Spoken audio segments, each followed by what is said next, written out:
have a degree originally in nutrition and dietetics, but I also have a degree in psychology, and my passion is actually in mental health. And I also have a master's in public health. I work on programming related to non-communicable diseases, which is something like, for example, diabetes, hypertension, and mental health. We do a lot of field visits. I work closely with the Ministry of Public Health staff. We work on awareness-raising campaigns. We work on technical documents. We work on capacity building for staff, for hospitals, for primary healthcare centers. And so through my work, I try to, in the way I do the programs, in the way I do the implementation, the conceptualization, I try to really address the injustice that's happening in the world, especially from the health perspective. So really making sure that people who actually need to receive the healthcare services that they need are actually receiving. By working together, this is where we actually can do something and we can have an impact. And this is something I learned.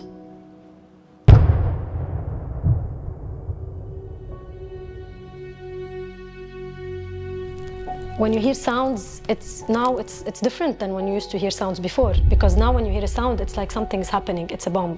You are directly tuned to checking on your family, checking on your friends, really worrying a lot. All the time you worry.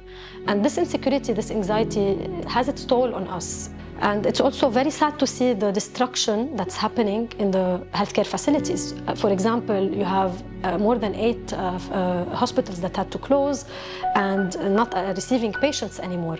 But also you have 2 psychiatric institutions that closed their premises because they are in the south and evacuated people. They evacuated their residents to Beirut and other areas. Because of the current situation and the current displacement, the insecurity, WHO programs also are changing in their technical aspect and in their operational aspect. So now the needs are rising, and the needs in terms of access and direct access to services, to essential services such as mental health services, medications for people who have chronic conditions. So all of these are changing also the way we do programs and the way we deliver these programs. It's not an easy decision to stay, but I love my country, I love my job, and I feel that now I can actually do something to help. I feel like it's a duty to stay, but it's also something that I aspire. I want to improve the country, and this is, I think, a time where all of us need to be here, to support and to help really rise again in this country.